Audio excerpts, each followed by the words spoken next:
Hey, Rachel. Hi, everybody. Welcome to Thursday. And what's for dinner from I'm Dr. Julie Gilbert from Oregon Weight and Wellness, joined with Rachelle Mathios.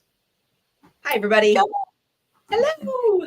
Yeah. And Rachel, we've been talking through the pillars of lifestyle medicine, right? Which ones have we covered so far? And what are we talking about today? Yeah, we have covered sleep, exercise, nutrition, community, and today we're talking about addiction, or I think the way the American College of Lifestyle Medicine words it is avoidance of risky substances. But we're going to kind of expand. Yeah, they don't actually draw attention to behavior in the American College of Lifestyle Medicine. It's mostly substances, but you and I both know it's behaviors as well.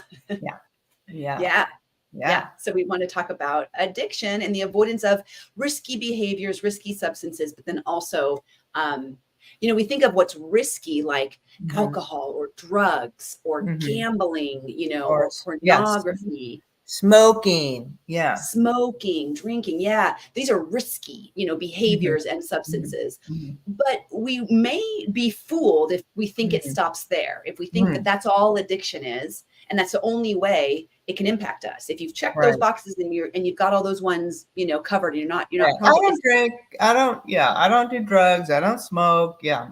I'm good. I have no addiction issues. Yeah. And we know that's not true. What? Yes. Tell me a little bit more about what we're talking about there. Yeah. Well, addiction can be addiction to anything, not just a substance, but a behavior. And it's the continued use or the continued behavior despite a negative consequence. So I think, Rachel, you were mentioning before we went live about a physician. I forget all his initials after his name, but I think he's an addiction specialist, right? And he's actually a psychiatrist. A psychiatrist. There you go. Yeah. That's, I think, where Dr. Judd Brewer. So there's a podcast I've got linked to the show notes here. And so if you scroll down, you'll see the podcast. You can listen to the podcast I'm going to be referencing. But also Dr. Judd Brewer, I believe he started off as a psychiatrist. And then he's gotten really deep in the woods of addiction and behavior. And he started off with smoking and alcohol, I believe. And he created an excellent app for smoking and for quitting drinking. And his approach to behavior was getting results way above and beyond the standard smoking and drinking cessation programs. Yeah. And so, but what he noticed people saying and some of his patients saying is, I'm using the same strategies to quit my binge eating or to quit snacking on potato chips at night. Okay. And he was like, oh, this is connected. These behaviors are connected. So just really quick to kind of reference the books. If you're curious about this guy and want to read more, he has a book called The Craving Mind, From Cigarettes to Smartphones and Why We Get Hooked on Things. Unwinding Anxiety, the science of breaking the cycles of worry and fear and how to heal your mind. And then his new book coming out, it's not out yet, but it's called The Hunger Habit, Why We Eat When We're Not Hungry and How to Stop. Oh, that's going to be a good one. I'm going to look forward to that. Yeah. Yes, for sure. So he talks about, first and foremost, he talks about our diet culture and that we all would like to think that we can get away with just eating. And why do we have to worry about food so much? Our ancestors didn't do that. And people in Sardinia don't do that. And the truth is we're stuck in a culture that has failed us, a system that is built and is failing us. And in order to succeed, we have to be mindful. We've got to use strategies and tools to just be mindful in this food culture. So he's really good about taking away shame and guilt. This is not your fault. You're not the problem. And that we're kind of stuck in a maze that all roads point to highly palatable processed foods or these quick fix, right? So whether we're talking about foods or addictive substances, or we're talking about the behaviors, they're all a way to escape. they all end up becoming habitual and coping mechanisms because it's the way our brain works. We have to understand there's a science about how our brain works. And when we understand that, we can take away the guilt and the shame and realize, oh, I need to work with the way my brain works and understand, how this is becoming so complicated, so addictive. Right.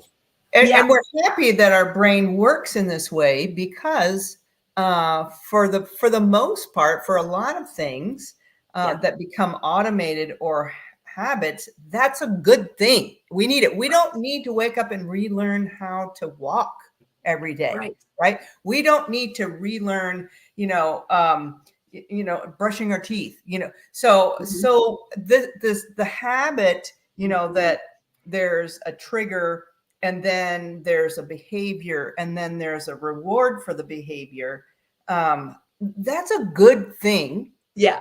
And, so many things in life we can automate or habitualize. We want to kind of become aware of where that's not serving us. Right. And Rachel, I think you can help me differentiate. Okay. There's habits that aren't serving me. And then there's addiction. Right. Yes. Probably two things. And there are two different things. And I think it's really helpful to separate them out because that can be really kind to ourselves when we separate that out and understand we have to understand what we're talking about. It's easy to cast shame and blame. And I should be able to stop this habit. I should be able to quit binging. And of course, when we feel like when we feel guilty about a behavior, that brings on the shame, a shame of who we are, that we're not good enough, that we're somehow flawed. And the culture is really good at shaming us. Well, if you just had more willpower, you could do this. Yeah. And that's not the full truth. I mean, willpower can play a role. And so what I love is that he also differentiates between the kind of people. So first of all, let's just make sure we understand that there are the Captain Kirks of the world and there are the Dr. Spocks of the world. Okay. So the doctors, well, I would almost said nanu. That's Mork. That's Mork for Mork.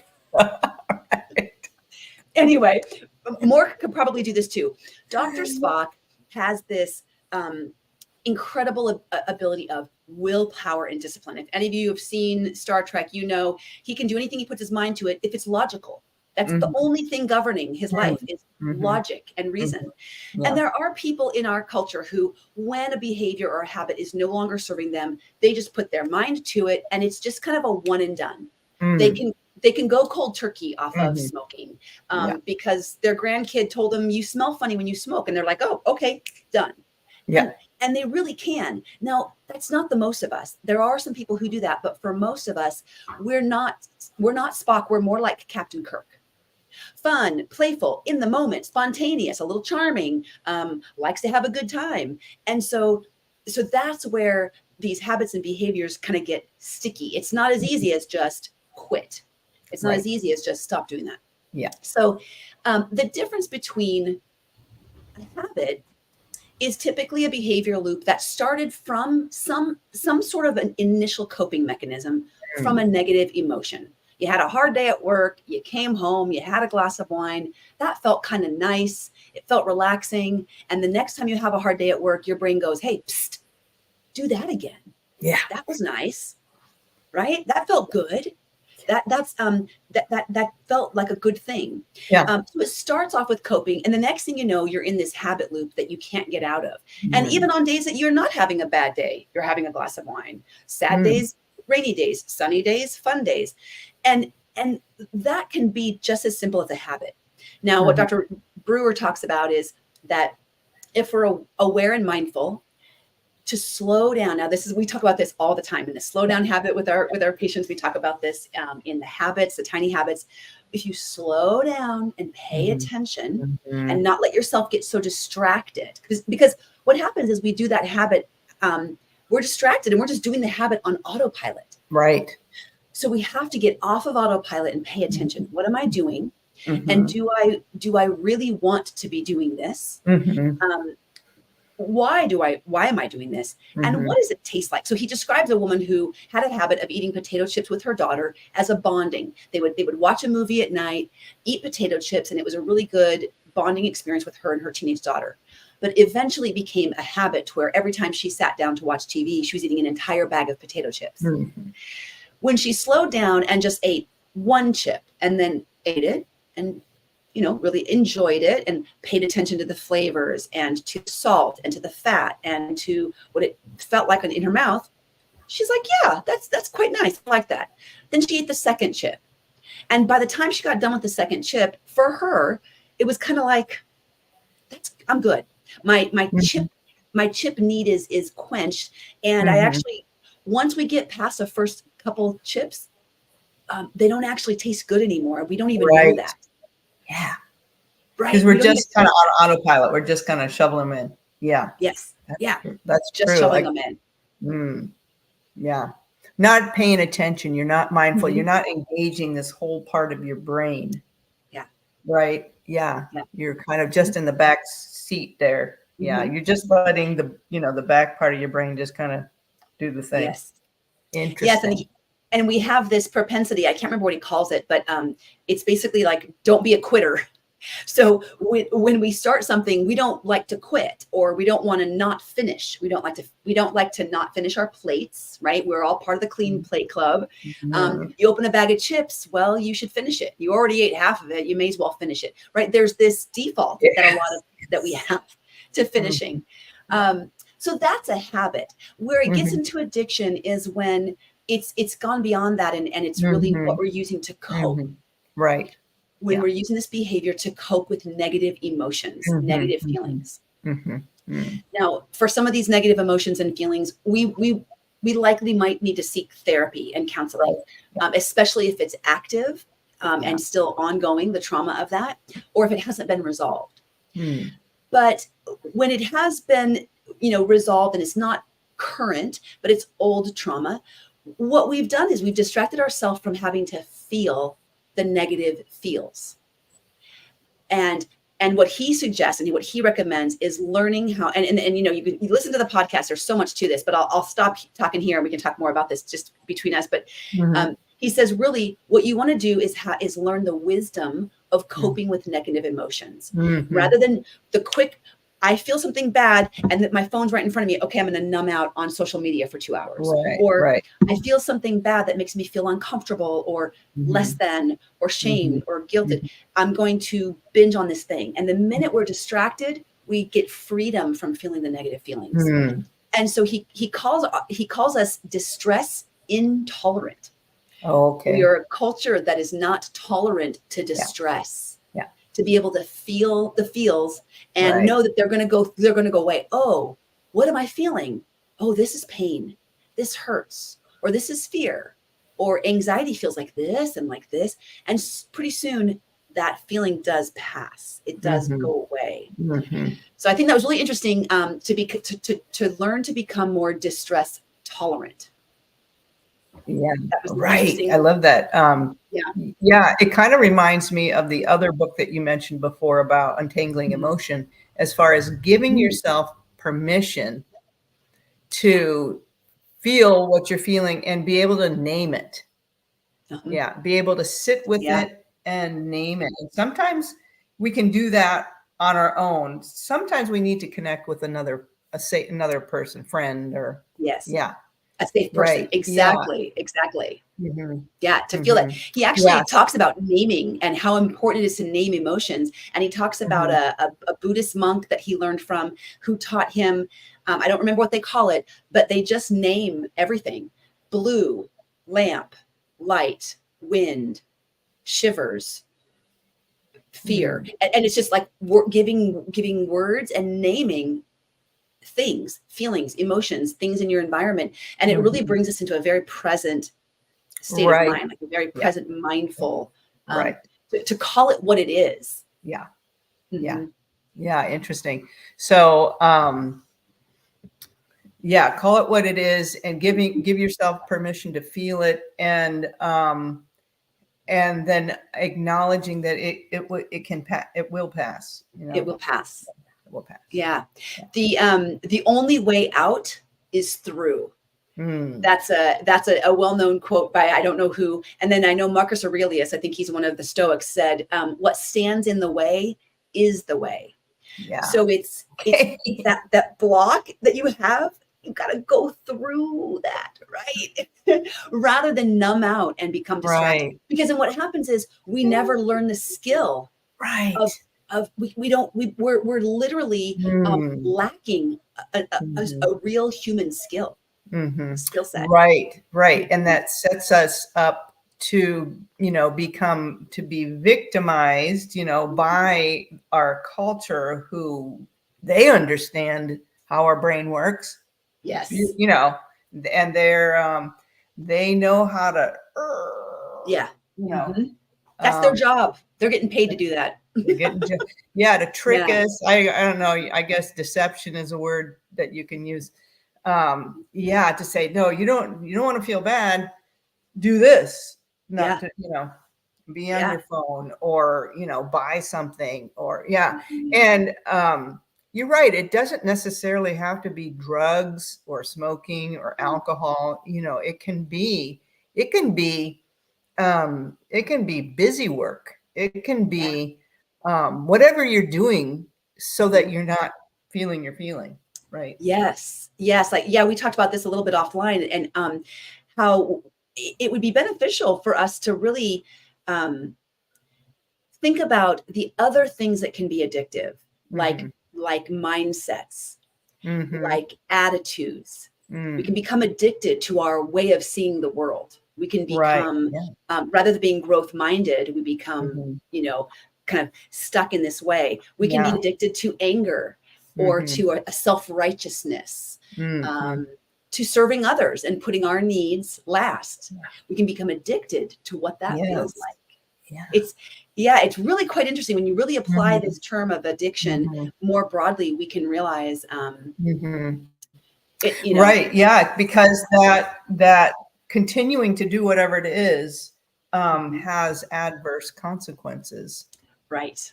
Right. When we keep doing something that is having those adverse reactions, but we don't stop it. And I think the first step for that really is, again, it's mindfulness and awareness of you have to know about the thing, right? We do it on automatic. That's a lot of addictive processes are just automated, and we don't even know that it's running our world and kind of spinning us out.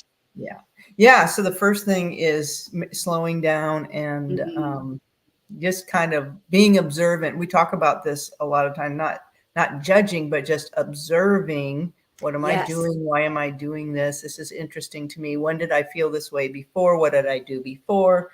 All of those questions. But it does take that being proactive. You have and deciding that you want to make a change. What happens if I change? What happens if I don't change? And that's valuable too, because there is value in not changing. We have to acknowledge that and give ourselves that credit, that there is value in not changing. That's probably why you haven't changed. Because there's some kind of safety maybe in not changing. Absolutely. And I think you really hit on something that's so critical in this whole piece. And when we've been talking about diet mentality versus lifestyle mentality, this is the difference. Diet mentality doesn't care about guilt or shame. It's actually going to guilt and shame you into doing whatever you're going to do for 6 weeks to lose 150 pounds. And you're going to be, good as new, and you're going to be perfect afterwards, but only if you have enough willpower and strength to do it. And what's interesting, he addresses this in the book or in the podcast. He says the very emotions that are causing us to have to cope, these negative emotions, are the guilt and shame we're feeling from not being good enough to not do the behavior, right? We get caught in a habit loop. We get caught in this loop. He actually has a name for it. What did he call it? He called it the I thought I highlighted it here. The echo habit loop, where you have a behavior and you feel guilty about it, and that brings up some shame. And when we allow the guilt and shame to take hold, rather than be curious and aware and just go, like you were saying, I wonder what this is all about. What wisdom can I find around this? And really ask yourself curious questions rather than condemning questions. Right. But when we let ourselves get beat up, what do you do when you feel beat up, or when someone attacks you? You shut down, you close off. Run away. That is you run away. And we can't grow. The Mhm. growth mindset is in an openness. Right. Well, when you're attacking your own self, you shut off the ability to learn, the ability to grow, because that's a mechanism, a safety mechanism. So it's really interesting how we get stuck and we have to stop the cycle, and bring light on the shame and guilt and realize this is not something to be ashamed of. It's something to get curious about, and to see, to learn about, and to find the wisdom around it. Right. Yeah, very good. Kind of exploring where did this come from originally? Maybe the road, maybe there's this road that led to some kind of woundedness in my past, and that's where So it's really important. And the naming of it is like the confession of it. You know, if I could use a religious word or a spiritual word, not religious. Yeah. And it's not to shame, but it's to get the exposure in the light so I can understand. Get it in the light. Yeah. Yes. Yes. I love that. I love that. Shame thrives in the darkness, in the hidden, in the secret, right? When we hold it and we cover it up and we hide it, but letting it out, shining it to light, can really be so healing. And then it loses power. It has less power. And then we can feel open. Then we can feel open to the learning, and open and willing to grow through it. Right. Because I believe that people can really become free from their addictions, Rachel, through this kind of methodology and this sort of treatment. Yeah. They have free, they don't have to be victim to it forever. Yeah. Right. Agreed. Yeah. And it really stems from understanding the way our brains work. The way that it's set up like that for a good reason, but there are some substances and behaviors that can hijack. And so we just have to acknowledge and be aware of it, and then be willing to do the work around it. The work. It does take work. Yeah. It does. Yeah. It doesn't happen overnight. No, that's right. Yeah. Giving yourself that grace and time to do the work. Yeah. Yeah. Rachel, this has been good discussion. Yeah. Good stuff. All right. So tell me, all right, I'm addicted to trying new recipes. I just tried a new one this morning. It's a fail. I tried to tweak it too many ways, and it was a fail. That's okay. My husband will eat it, and if he doesn't, then my dogs will eat it. There we go. Yeah, my husband will typically eat anything no matter how bad it tastes. He's like, it's not so bad. Okay, great. You can finish that off. I'm going to start over. Yeah. So I'm scrounging for dinner. That's all I'm saying. So what's for dinner? I don't know. I got to dig through I think I have some. I bought some mahi tuna frozen in little individual packets. I'm always trying to try things, from Costco or different places to help people have quick, healthy dinners that they're not spending a million hours in the kitchen grueling over a hot stove. Although I do enjoy spending time in the kitchen. So I do too. I do too. I'm enjoying it more and more as we talk about it in our culinary coaching class, and as we work with patients. There's a dance in the kitchen. I posted something on Facebook about the culinary dance, and there's the literal dance where I'm literally dancing in my kitchen to make it fun. I put music on, and I like to move and dance. But also, it occurred to me that when I'm in the kitchen and I'm maybe I'm preparing my lunch, but while I'm there, I may as well chop up a few extra greens for whatever. There's a dance that we can get into. Right. When I think about my food prep and my batch cooking, it is not on one day. Yeah. Or I do it all throughout the week. And I never really put that together until this week. I realized, I'm dancing through my kitchen constantly. You know, I'm on the phone. I'm like, while I'm on the phone waiting on hold, I'm going to throw on a batch of bulgur. Okay, cool. Yeah. And then I'm off, and things are kind of always brewing in my workshop, So there's a dance about it. My cauldrons. Yes. So what do you think about that idea? Dancing in the kitchen? I love it. The dance of the kitchen. I love it. Yeah. Because I was just in there sauteing some mushrooms and onions, in between whatever. I tried this new recipe in between. Yeah. I picked some strawberries across, from our patch. And so I got to figure, I'm going to make some sort of, throw that in my salad, so. Ooh, yeah. Ooh, So your dog left you some strawberries? Yeah. The dogs love the strawberries. I bet they do. I bet. Yeah, isn't that interesting? So I throw them the bird eating ones, half. There you go. The bird's just like, oh, I want a little bit of this one, and let me give me a little bit of this one, and that one a little bit there looks good. Yeah, they're like buffet eaters. They pick a couple of different things. Yeah.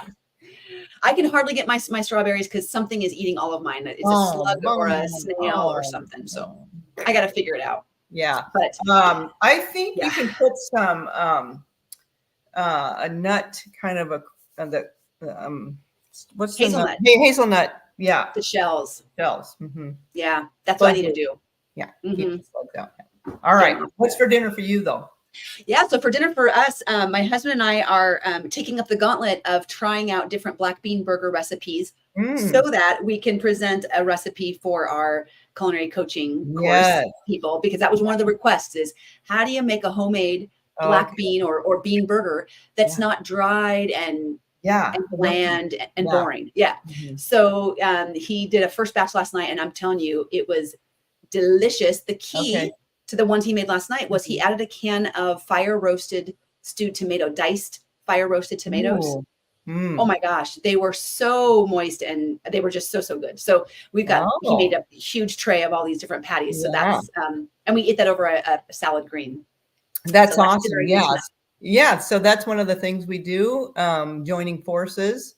Yes. With Whole Life Health and Oregon Weight and Wellness. We're doing a 6-week culinary medicine class with combining lifestyle and culinary medicine, and we're gonna culminate it with a potluck where we've had homework throughout the time, and people are trying different recipes and just really enjoying time in the kitchen.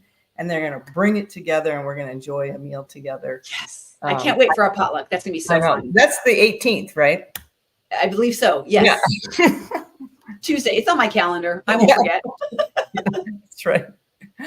All right. Well, awesome. Well, thanks for this talk, Rachel. I really appreciate it. Yeah. Enjoy the rest of this gorgeous day. Yes, I will. You do the same. Thanks, everybody. See you next time. Okay. Bye-bye.